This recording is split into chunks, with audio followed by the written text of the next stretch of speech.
आपका स्वागत है साहित्यिक पाखी यूट्यूब चैनल पर। लीजिए सुनिए मुंशी प्रेमचंद द्वारा रचित कहानी चमत्कार। बीए पास करने के बाद चंद्र प्रकाश को एक ट्यूशन करने के सिवा और कुछ न सूझा। उसकी माता पहले ही मर चुकी थी। इसी साल पिता का भी देहांत हो गया और प्रकाश जीवन के जो मधुर स्वप्न देखा करता था वे सब धूल में मिल गए। पिता ऊंचे ओहदे पर थे।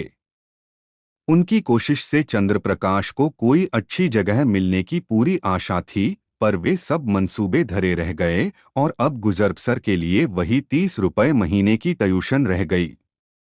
पिता ने कुछ संपत्ति भी न छोड़ी, उल्टे वधू का बोझ और सिर पर लाद दिया और स्त्री भी मिली तो पढ़ी लिखी, शौकीन, जबान की तेज, जिसे मोटा खाने और मोटा पहनने से मर जाना कबूल था।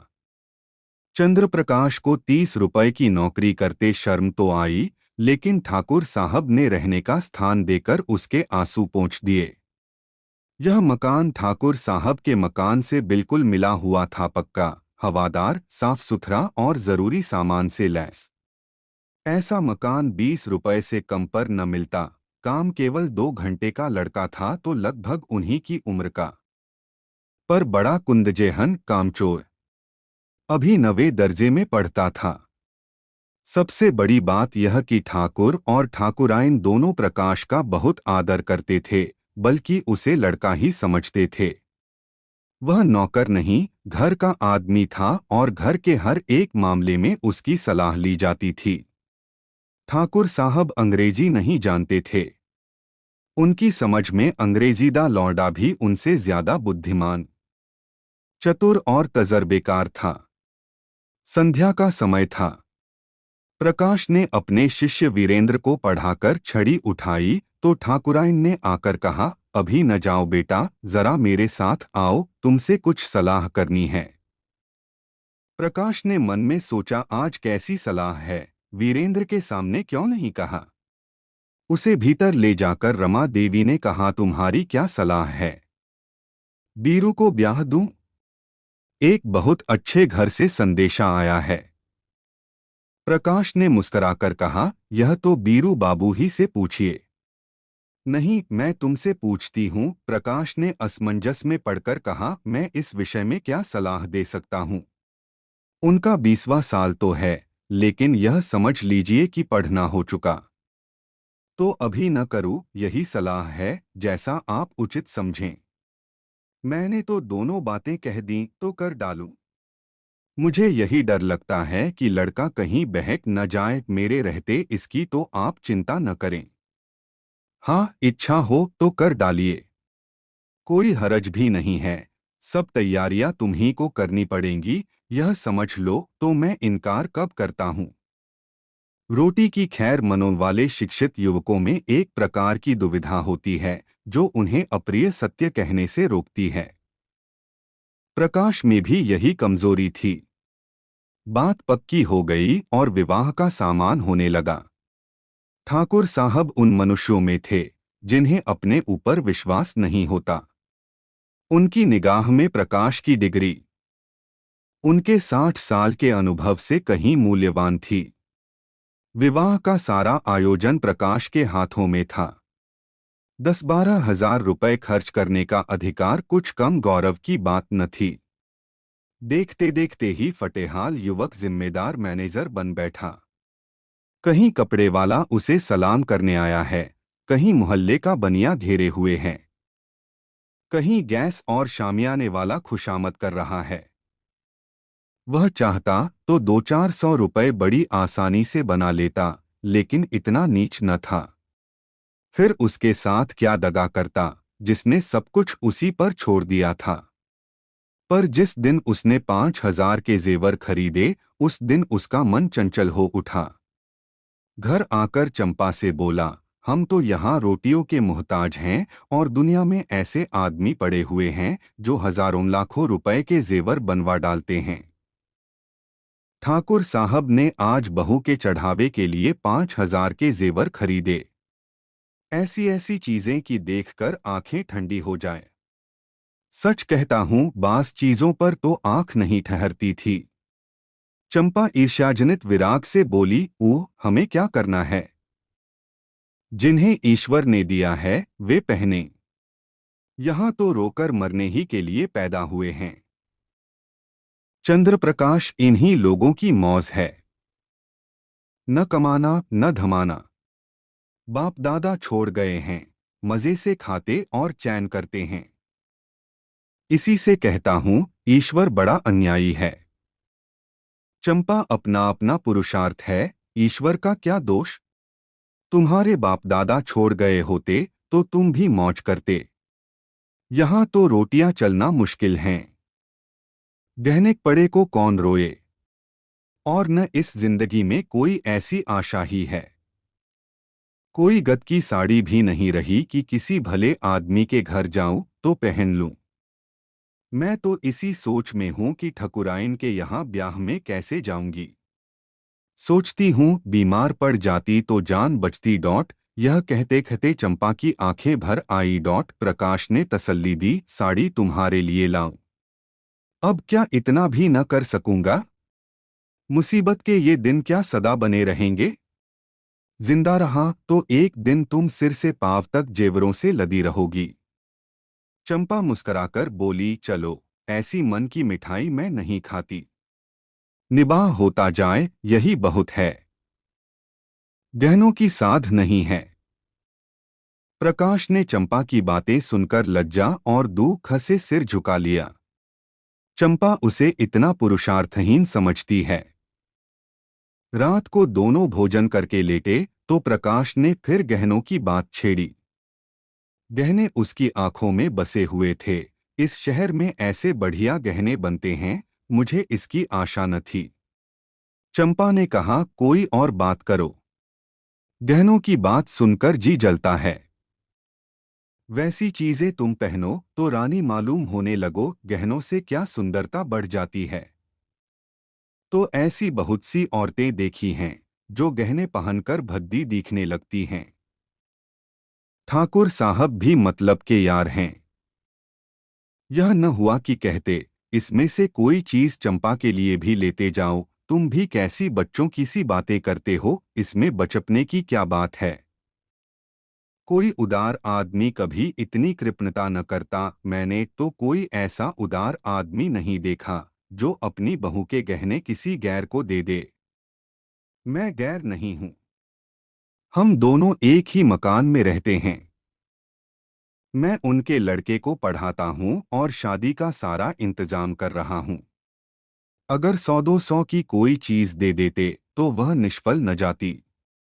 मगर धनवानों का हृदय धन के भार से दबकर सिकुड़ जाता है। उनमें उदारता के लिए स्थान ही नहीं रहता। रात के 12 बज गए हैं, फिर भी प्रकाश को नींद नहीं आती। बार बार ही चमकीले गहने आंखों के सामने आ जाते हैं। कुछ बादल हो आए हैं और बार बार बिजली चमक उठती है। सहसा प्रकाश चारपाई से उठ खड़ा हुआ। उसे चंपा का आभूषणहीन अंग देखकर दया आई। यही तो खाने फनने की उम्र है और इसी उम्र में इस बेचारी को हर एक चीज के लिए तरसना पड़ रहा है। वह दबे पांव कमरे से बाहर निकलकर छत पर आया। ठाकुर साहब की छत इस छत से मिली हुई थी। बीच में एक 5 फीट ऊंची दीवार थी। वह दीवार पर चढ़कर ठाकुर साहब की छत पर आहिस्ता से उतर गया। घर में बिल्कुल सन्नाटा था। उसने सोचा, पहले जीने से उतरकर ठाकुर साहब के कमरे में चलूं। अगर वह जाग गए तो जोर से हंसूंगा और कहूंगा, कैसा चरका दिया, या कह दूंगा, मेरे घर की छत से कोई आदमी इधर आता दिखाई दिया, इसलिए मैं भी उसके पीछे पीछे आया कि देखूं यह क्या करता है। अगर संदूक की कुंजी मिल गई तो फिर फतह है। किसी को मुझ पर संदेह ही न होगा। सब लोग नौकरों पर संदेह करेंगे। मैं भी कहूंगा, साहब, नौकरों की हरकत है, इन्हें छोड़कर और कौन ले जा सकता है। मैं बेदाग बच जाऊंगा। शादी के बाद कोई दूसरा घर लूंगा।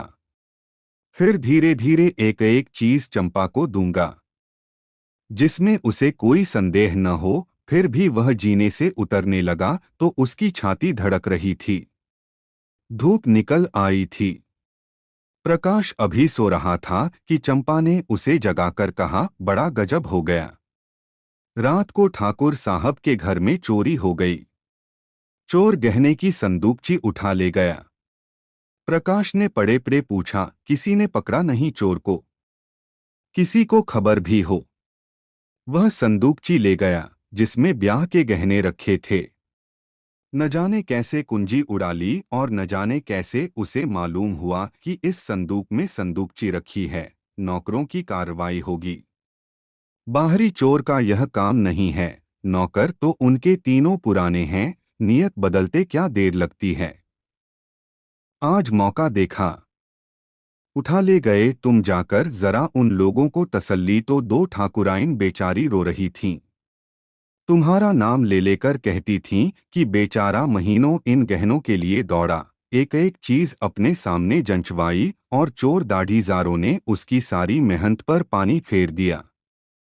प्रकाश चटपट उठ बैठा और घबराता हुआ सा जाकर ठाकुराइन से बोला, यह तो बड़ा अनर्थ हो गया माताजी, मुझसे तो अभी अभी चंपा ने कहा।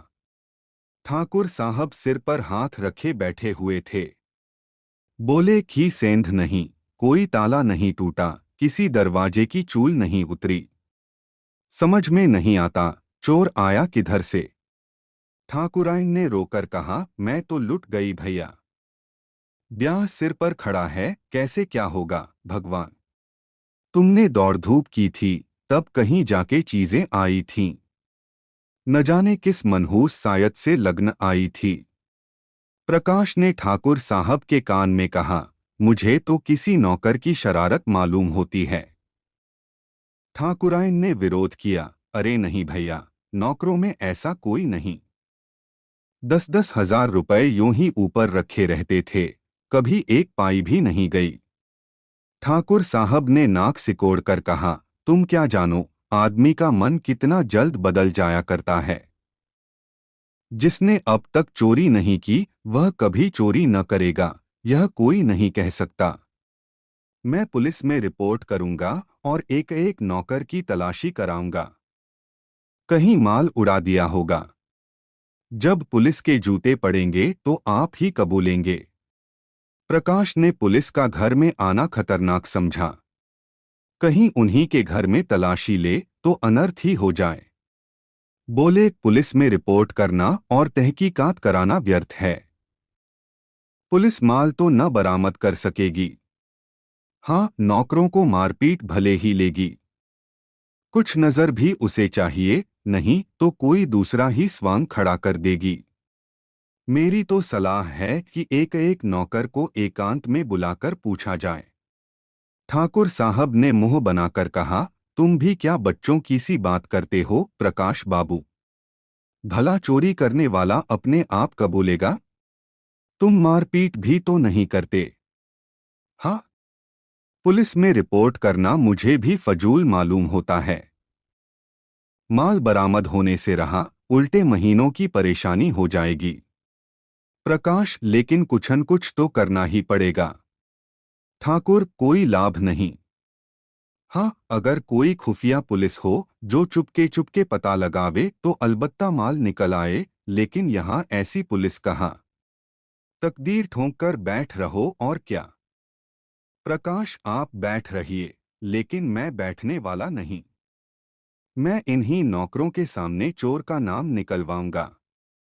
प्रकाश चटपट उठ बैठा और घबराता हुआ सा जाकर ठाकुराइन से बोला, यह तो बड़ा अनर्थ हो गया माताजी, मुझसे तो अभी अभी चंपा ने कहा। ठाकुर साहब सिर पर हाथ रखे बैठे हुए थे। बोले, की सेंध नहीं, कोई ताला नहीं टूटा, किसी दरवाजे की चूल नहीं उतरी। समझ में नहीं आता चोर आया किधर से। ठाकुराइन ने रोकर कहा, मैं तो लुट गई भैया। ब्याह सिर पर खड़ा है, कैसे क्या होगा भगवान। तुमने दौड़ धूप की थी, तब कहीं जाके चीजें आई थीं। न जाने किस मनहूस सायत से लग्न आई थी। प्रकाश ने ठाकुर साहब के कान में कहा, मुझे तो किसी नौकर की शरारत मालूम होती है। ठाकुरायन ने विरोध किया, अरे नहीं भैया, नौकरों में ऐसा कोई नहीं। 10-10 हजार रुपए यूं ही ऊपर रखे रहते थे, कभी एक पाई भी नहीं गई।